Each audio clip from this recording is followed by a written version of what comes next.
This is Revathi. Welcome back to our channel. మీకు వినిపించబోయే కథ villain episode number 150. కథను రచించిన వారు నక్షత్ర గారు. తన పర్మిషన్తో ఈ కథను మీకు అందిస్తున్నాను. ఇక కథలోకి వెళ్దాము. సంజు అంటూ యశ్వంత్ కిచెన్లోకి వెళ్ళేసరికి సంజు కూరగాయలు కట్ చేస్తూ కనిపిస్తుంటుంది. నిన్నసలు కిచెన్లోకి రావద్దని చెప్పాను కదా, ఎందుకు వచ్చావు అంటూ సీరియస్గా అడుగుతూ దగ్గరికి వచ్చాడు. అబ్బా యశ్వంత్, ఈ మాన్షన్కి వచ్చిన దగ్గర నుంచి వంట చేయటమే మర్చిపోయాను. ఇలాగే ఉంటే నేను నిజంగా వంట మర్చిపోయేలాగా ఉన్నాను అంటూ కూరగాయలు తరుగుతుంటుంది. మర్చిపోతే కొంపలు మునిగేది ఏమీ లేదు అని తన ముందున్న కూరగాయలు తీసుకొని పక్కకు జరిపాడు. ఉండు యశ్వంత్, నన్ను వంట చేయనివ్వు అంటూ బలవంతంగా మళ్ళీ వాటిని గుంజుకుంది. నీకెందుకు శ్రమ అన్నాడు విసుక్కుంటూ. శ్రమ అనుకోవటానికి ఈ వంట నేనిప్పుడు కొత్తగా చేయడం లేదు. చిన్నతనం నుండి కూడా వంటగదిలో మా నాన్నకి సహాయంగా ఉండేదాన్ని. వంట చేయడం అంటే నాకు చాలా ఇష్టం అంది కూరగాయలు కట్ చేస్తూ. ఇలాంటి ఇష్టాలుంటే వెంటనే వదిలేసుకో అన్నాడు కోపంతో. నన్ను విసిగించుక యశ్వంత్ అంటూ కూరగాయలు కట్ చేసుకుంటూ పొరపాటున వేలు కట్ చేసుకొని అబ్బా అంటూ రక్తం కారుతున్న వేలుని చూసుకుంది. తన రక్తం చూడగానే ఆల్మోస్ట్ యశ్వంత్ హార్ట్ బ్రేక్ అవుతున్నట్టుగా అవుతూ, చెప్తే వినలేదు కదా, చూడు ఇప్పుడు ఏమైందో అంటూ రక్తం కారుతున్న తన వేలుని నోట్లో పెట్టుకున్నాడు. అయ్యో, నా బ్లడ్ నీ నోట్లోకి వెళ్తుంది యశ్వంత్ అని అంది. తన మాటలకి ఉరిమి చూస్తూ రక్తం ఆగేలా తన వేలుని నోటిలో పెట్టుకున్నాడు. కాసేపటికి ఆ వేలు తీసి ట్యాప్ కింద పెట్టి క్లీన్ చేసి వెంటనే అక్కడ ఉన్న పసుపు పెట్టి, ఇలాంటి గాయాలు చేసుకుంటావని నిన్ను కిచెన్లోకి రావద్దు అన్నాను అని తిడుతున్నాడు. ఇలాంటి గాయాలు ఆడవాళ్ళకి సహజమే, తెగింది వేలే, నా మెడ కాదు అని అంది. ఏయ్, ఏంటా మాటలు అన్నాడు సీరియస్గా చూస్తూ. యశ్వంత్ కోపానికి నోరు మూసింది. యశ్వంత్ తన గాయానికి పసుపు పెట్టి హాస్పిటల్కి వెళ్దామా అన్నాడు గాయం చూసి బాధపడుతూ. కోపంగా చెయ్యిని వెనక్కి గుంజుకొని, ఇంకా నయం, ట్రీట్మెంట్ కోసం విదేశాలకు వెళ్దామని అనలేదు అంది వెటకరంగా. సీరియస్గా అంటున్నా సంజు, సెప్టిక్ అవుతుందేమో అన్నాడు. ఏమీ కాదు, వెంటనే తగ్గిపోతుంది. అసలు నువ్వు వచ్చి హడావుడి చేయడం వల్ల పొరపాటున వేలు కట్ చేసుకున్నాను. నువ్వెళ్ళు, నా పని నన్ను చేసుకునివ్వు అని అంది. అంటే ఇంకా ఇక్కడే ఉంటావా అన్నాడు కోపంతో. ఇవాళ నా చేతితో అందరికీ వంట చేయాలని ఉంది యశ్వంత్, ప్లీజ్ అంటూ రిక్వెస్ట్ చేసింది. చెప్తే వినవేంటి సంజు అన్నాడు. 10 నిమిషాల్లో వంట పూర్తవుతుంది, ప్లీజ్ ఈ 10 నిమిషాల్లో నన్ను వంట చేసుకునివ్వు అని అంది. సరే అయితే ఒక కండిషన్ అన్నాడు. ఏమిటది అని అడగగా, ఇంకెప్పుడు నువ్వు కిచెన్లోకి రానని చెప్పు, అప్పుడైతేనే ఇప్పుడు నేను వంట చేసుకొనిస్తాను అన్నాడు. మళ్ళీ ఈ తిరకాసేంటి అని అంది కాస్త కోపంతో. తిరకాసు లేదు, పురికొస లేదు. నేను చెప్పిన కండిషన్ ఒప్పుకుంటేనే వంట చేయటానికి ఒప్పుకుంటాను. అది కూడా నువ్వు వంట చేసేంతసేపు నీ పక్కనే నేను సహాయంగా ఉంటాను అని అన్నాడు. సరేలే, నీ కండిషన్కి ఒప్పుకుంటున్నానులే అని అంది ఇంకొక అవకాశం లేక. అయితే ఓకే అంటూ యశ్వంత్ అక్కడ గట్టు మీద కూర్చున్నాడు. ఇవాళ పూర్ణ మేడంకి, ఆదిత్యకి, నీకు ముగ్గురికి ఇష్టమైనవన్నీ చేస్తాను అని అంది. మాకిష్టమైనయే గాని నీకిష్టమైనవి చేసుకోవా అన్నాడు. నావి కూడా చేసుకుంటానులే అంటూ ఎవరెవరు ఏ కర్రీ ఎక్కువగా ఇష్టంగా తింటారో గుర్తు పెట్టుకొని వంట చేస్తుంటుంది. కిచెన్లో కాస్త చాటుగా ఉన్న పూర్ణ ఆ మాటలు విని అక్కడి నుంచి రూమ్లోకి వచ్చి ఫోన్ తీసుకొని స్వాతితో కలిసి ఆఫీస్ నుంచి ఇంటికి వస్తున్న ఆదిత్యకి కాల్ చేస్తుంటుంది. వాటర్లో ముద్దగా తడిచిన దివ్య వాష్రూమ్లో తలస్నానం చేసి జుట్టుకి టవల్ కట్టి అభి కొనిచ్చిన చుడీదార్ తీసుకొని వేసుకొని వాష్రూమ్ నుండి రూమ్లోకి వచ్చేసరికి అక్కడ అభి ఏటవాలుగా గోడకి ఆనుకొని నిలబడి చేతిలో పాలకప్పు పట్టుకొని స్పూన్తో పాలలో ఉన్న కార్న్ ఫ్లాక్స్ తింటూ కనిపిస్తున్నాడు. అభి కూడా స్నానం చేసి ఫ్రెష్గా కనిపిస్తున్నాడు. దివ్య రాగానే డ్రెస్లో అందంగా కనిపిస్తున్న తన వైపు సైడ్ లుక్ ఇస్తూ ఓ స్టైల్గా స్పూన్ నోట్లో పెట్టుకొని తింటున్నాడు. అభి రూములో ఉండటం చూసి కోపం తెచ్చుకుంటూ, నువ్వేంటి నా రూములో అని అడిగింది. "ఉమ్, నీతో రొమాన్స్ చేద్దామని వచ్చాను. నాతో రొమాన్స్ చేయటానికి నీకు ఓకేనా?" అన్నాడు స్పూన్తో తింటూ. ఎక్కువగా మాట్లాడుకు అంది పళ్ళు నూరుతూ. మరి లేకపోతే ఏంటా ప్రశ్న? ఇది నా ఇల్లు. నా ఇంట్లో నేను ఎక్కడికైనా రావచ్చు, ఎక్కడైనా ఉండొచ్చు. నువ్వు క్వశ్చన్ చేసే రైట్స్ నీకు లేవు అన్నాడు తింటూ. వాటర్లో తడవటం వల్ల తనకి జలుబు చేస్తూ ఒక తుమ్ము తుమ్మి, అహంకారంగా మాట్లాడుతున్నావని నీకేనా తెలియడం లేదా అని అడిగింది. అవునా, అహంకారంగా మాట్లాడుతున్నానా? నాకేమీ తెలియడం లేదే అన్నాడు తెలియనట్టుగా ఫేస్ పెడుతూ. అభి మాటలకు చురుగ్గా చూస్తూ మళ్ళీ ఇంకొకసారి తుమ్మి ఆ రూమ్ నుండి కోపంగా వెళ్ళబోతుండగా తన హెయిర్ కొన్న టవల్ పట్టుకొని గుంజాడు. వెళ్ళిపోతున్న దివ్య అలా పట్టుకునేసరికి ముడి ఊడి తడి జుట్టు మొత్తం వేలాడబడింది. ఆ చర్యకి దివ్య ఇంకా కోపం తెచ్చుకుంటూ వెనక్కి తిరిగి, ఏంటభి నీ పనులు అని అంది. అభి ఖాళీ అయిన కార్న్ ఫ్లాక్స్ పక్కకు పెట్టి తన చెయ్యి పట్టి ఛాతి మీదకి గుంజుకున్నాడు. దివ్య షాక్ అయి చూస్తూ, వదులు నన్ను అని అంటుండగా క్షణంలో తనని వెనక్కి తిప్పి వెనక నుండి తన్ని హక్ చేసుకున్నాడు. రెప్పపాటు కాలంలో తను అభి చేతుల్లో బందీ అయిపోయింది. తన హెయిర్ నుంచి గుప్పుమంటూ షాంపు పరిమళాలు తగలగానే గట్టిగా స్మెల్ ఆస్వాదించాడు. అభి తనని అలా పట్టుకునేసరికి దివ్యకి చిరాగ్గా అనిపిస్తూ, నన్ను వదులు అభి అని అంది. కానీ ఈ మెంటలుడు వదలకుండా తనని మిర్రర్ దగ్గరికి తీసుకెళ్ళి అక్కడ ఉన్న హెయిర్ డ్రయర్ తీసుకొని తన హెయిర్కి పడుతున్నాడు.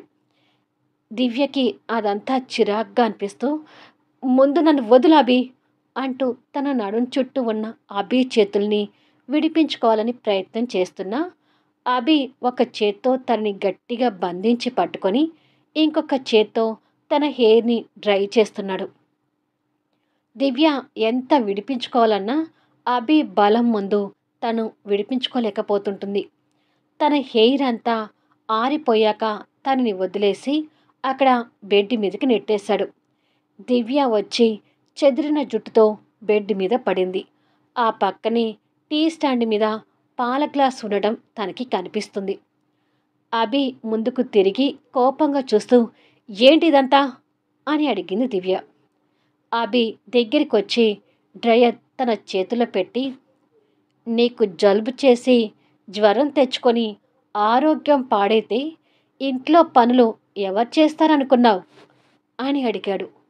దివ్య ఆ మాటలకి కోపంగా చూస్తుంటే, ఆరోగ్యం పాడిందని వంకతో నీ పని మనిషి డ్యూటీకి ఆటంకం రాకూడదని నీ హెయిర్ని ఆరబెట్టాను. అవి పసుపు మిరియాలు వేసి కలిపిన పాలు మా అమ్మతో కలిపించి తీసుకొచ్చాను. అవి తాగు, జలుబు జ్వరం రాకుండా ఉంటాయి అని సీరియస్గా చెప్పి వెళ్ళిపోయాడు. ఈడియట్ అని కోపంగా తిట్టుకొని ఆ పాల వైపు చూసి, నా ఆరోగ్యం పాడైతే ముందు మా అన్నయ్య తట్టుకోలేడు. అన్నయ్య కోసమైనా ఈ పాలు తాగాలి అని అనుకొని ఆ పాలు తీసుకుని తాగుతుంది. మరి కాసేపటికి కిచెన్లోకి వచ్చేసరికి మణి వంట చేయటానికి కాయకూరలు కట్ చేసి వంట చేయటానికి రెడీ అవుతుండగా, నేను వస్తున్నాను కదా మణి అంటూ దివ్య అక్కడికి చేరింది. మీరు ఇంకేమైనా పనిలో ఉన్నారేమోనని నేను వంట చేద్దామని రెడీ అయ్యానమ్మా అంది మణి. పనిలో ఏమీ లేను, స్నానం చేసి వస్తున్నాను. మధ్యాహ్నం బయటికి వెళ్ళి వంట ఎలా చేయాలో నేర్చుకోలేదు కదా, ఇప్పుడు నేర్పించు అంటూ దివ్య వంట చేయడానికి రెడీ అయింది. మణి చెప్తుంటే తను చెప్పినట్టుగా వింటూ వంట చేస్తుంటుంది. రూమ్లో జయరాం గారు బెడ్ మీద కూర్చొని ఫోన్లో ఏదో చూస్తుంటే కళ్యాణి గారు కాస్త కోపంగా అక్కడికి వచ్చి భర్త చేతుల నుంచి ఫోన్ తీసుకొని బెడ్ మీద విసురుగా అవతలికి పడేసింది. భార్య చిటపటలాడుతుంది అని జయరాం గారికి అర్థమై, ఏంటే అలా ఉన్నావు అని అడిగాడు. ఈ ఇంట్లో ఏం జరుగుతుందో నాకు ఏమీ అర్థం కావడం లేదు అంది కోపంతో. ఇప్పుడు ఏం జరిగిందని నీకు అర్థం కాకపోవడానికి అని అడిగాడు. వాళ్ళిద్దరూ వాటర్ పైప్తో కొట్టుకుంటూ నీళ్ళల్లో తడిచారంట. పెళ్ళానికి ఎక్కడ జలుబు చేసి జ్వరం వస్తుందోనని నా చేతితో పాలు వేడి చేయించుకొని మిరియాలు పసుపు వేయించుకొని తీసుకొని వెళ్ళాడు అని అంది. ఓ అవునా, నువ్వు చెప్పేది నిజమేనా అని అడిగాడు జయరాం గారు సంతోషపడుతూ. నిజం కాకపోతే నేనెందుకు చెప్తాను అంది విసుక్కుంటూ. మరిప్పుడు నీకొచ్చిన బాధేంటి, నువ్వెందుకు అంత కోపంగా ఉన్నావు అని అడిగాడు. పెళ్ళాన్ని పని మనిషిగా తీసుకొచ్చానని చెప్పి తనకి ఈ సేవలు చేయటం ఏంటండి, అది కూడా నాతో పాలు వేడి పెట్టించి తీసుకువెళ్ళడం ఏంటి అని అడిగింది. భార్యని అలా చూసుకుంటున్నాడు అంటే అది మంచి విషయమే కదా అన్నాడు జయరాం గారు. అలా చూసుకునేవాడైతే ఆ యశ్వంత్ దృష్టిలో వీడు చెడ్డవాడిగా ఉండటం ఎందుకు అని అంది. వాడి మనసులో ఏముంది అనేది ఎవ్వరికీ అర్థం కానప్పుడు మనం చూస్తూ ఊరుకోవడమే మంచిది. అసలు నువ్వు ఇలా రా, వచ్చి కూర్చో అంటూ భార్యని పక్కన కూర్చోబెట్టి, మొన్నటి వరకు అభి పెళ్ళికి ఒప్పుకోవట్లేదని బాధపడ్డావు. ఇప్పుడు అభి పెళ్ళాన్ని చక్కగా చూసుకోవడానికి ప్రయత్నం చేస్తుంటే అలా రౌద్రంగా ఉంటావేంటి? అభి సంతోషంగా ఉండటం నీకు ఇష్టం లేదా అని అడిగాడు. అవే మాటలు, ఏ తల్లి అయినా కొడుకు సంతోషం కోసమే చూస్తుంది. కాకపోతే పెళ్ళైన దగ్గర నుంచి వాడు నాకు బొత్తిగా అర్థం కావడం లేదు అని అంది. ఇప్పుడు అభి దివ్యకి పాలు తీసుకువెళ్ళి ఇచ్చాడు. అదే కదా నీ మనసులో తారసలాడుతున్న ప్రశ్న అని అడిగాడు. అవును, పెళ్ళాన్ని చేదరింపుగా చూస్తూ ఈ సేవలు చేయటం ఏంటో అర్థం కావడం లేదు అంది కళ్యాణి. వాళ్ళ రూమ్ ముందుకు వచ్చిన దివ్య ఆ మాటలు విని అక్కడ ఆగిపోయి లోపలికి వెళ్ళడానికి పర్మిషన్ అడుగుతున్నట్టుగా డోర్ సౌండ్ చేసింది. ఆ సౌండ్ విని ఇద్దరు అటుగా చూసేసరికి దివ్య అక్కడ కనిపిస్తూ, లోపలికి రావచ్చా మావయ్య గారు అని అడిగింది. రామ్మా అన్నాడు జయరాం గారు. కళ్యాణి గారు బెడ్ మీద నుంచి లేచి తను రావడం చూస్తుంటే దివ్య దగ్గరికొచ్చి, మీ అబ్బాయి నాకు సేవలు చేసిందంటూ ఏమీ లేదా ఆంటీ? వాటర్లో తడిచాను కదా, ఎక్కడ జలుబు జ్వరం వచ్చి నా పని మనిషి డ్యూటీకి ఆటంకం కలుగుతుందేమోనని పాలు తీసుకొచ్చి ఇచ్చాడంట అని అంది. ఓ అలాగా అని కళ్యాణి గారు అంటే జయరాం గారు మాత్రం అది విని మౌనంగా ఉన్నాడు. వంట చేశాను మావయ్య గారు, ఇద్దరు భోజనానికి రండి, వడ్డిస్తాను అని చెప్పి దివ్య వెళ్ళింది. పెళ్ళాం మీద ప్రేమతో పాలు తీసుకెళ్లాడేమో అని నేను సందేహంగా ఉన్నాను. ఇప్పుడు నా సందేహం తీరిపోయింది అని చెప్పి కళ్యాణి గారు అక్కడి నుంచి వెళ్ళింది. కానీ జయరాం గారు మాత్రం సందేహంలోనే ఉండి, నిజంగానే నా కొడుకు పెళ్లి చేసుకున్న దగ్గర నుంచి అర్థం కావడం లేదు అని అనుకున్నాడు. ఇక్కడ సంజు వంట చేసి డిషెస్ డైనింగ్ టేబుల్ మీద సెట్ చేస్తూ ఉంటే యశ్వంత్ ఫ్రెష్ అయి పైనుంచి కిందికి వస్తున్నాడు. సంజుకి సహాయంగా మాలతి కూడా డిషెస్ సెట్ చేస్తుంటే, నువ్వు వెళ్ళి పూర్ణ మేడంని ఆదిత్యని కూడా భోజనానికి రమ్మని మాలతి అని అంది. వాళ్ళు లేరమ్మా, ఇంతకు ముందే ఆదిత్య బాబు గారు పూర్ణ మేడం తీసుకుని బయటికి వెళ్ళారు అని అంది మాలతి. సంజు అది విని ఆశ్చర్యపోతుంటే ఆ మాటలు వింటూ యశ్వంత్ కిందికొచ్చి, బయటికి వెళ్ళారా? ఎక్కడికి వెళ్తున్నారో ఏమన్నా చెప్పారా అని అడిగాడు.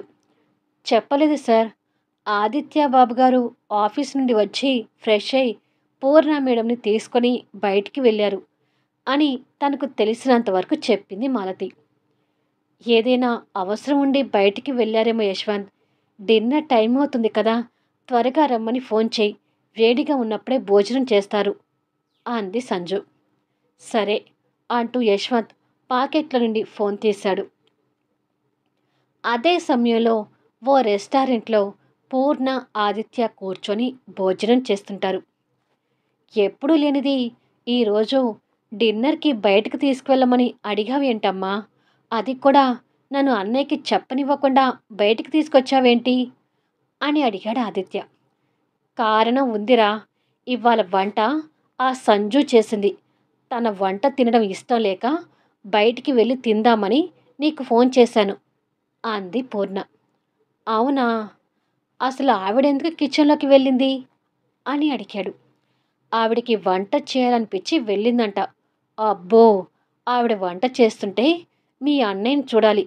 కూరగాయలు కట్ చేసుకుంటూ తను వేలు కాస్త కట్ అయితేనే హాస్పిటల్‌కి తీసుకెళ్ళనా అని అడిగాడు. దేవుడా! వాళ్ళ ప్రేమలు చూడలేకపోతున్నాను అంది ఈర్ష్య చెందుతూ. అలాంటి సందర్భాల్లో అన్నయ్య ఆ ఒక్క సంజు విషయంలోనే కాదమ్మా, అందరి విషయాల్లోనూ అలాగే రియాక్ట్ అవుతాడు. దివ్య కాలు ఫ్రాక్చర్ అయినప్పుడు తనని దగ్గరుండి చూసుకున్నాడు. నీకు గుండె నొప్పి వచ్చిందని తెలిసి మొండిగా ఉన్న అన్నయ్య నీ కోసం ఇంటికి వచ్చాడు అని ఆ సందర్భాలని గుర్తు చేశాడు. గుండె నొప్పి అనగానే పూర్ణ తడబడుతూ ఉండగా ఆదిత్యకి యశ్వంత్ దగ్గర నుంచి కాల్ వస్తుంటుంది. ఆదిత్య ఫోన్ లిఫ్ట్ చేసి హలో అన్నాడు. డిన్నర్ చేసే టైంలో ఎక్కడికి వెళ్ళారు ఆదిత్య అని యశ్వంత్ అడుగుతున్నాడు. ఆదిత్య ఏం చెప్తాడు అనేది నెక్స్ట్ వీడియోలో చూద్దాం. కథ నచ్చితే దయచేసి లైక్ చేయండి, కామెంట్ షేర్ చేయండి, సబ్స్క్రైబ్ చేసుకుని ఛానల్ షేర్ చేస్తూ సపోర్ట్ చేయండి. Thanks for listening.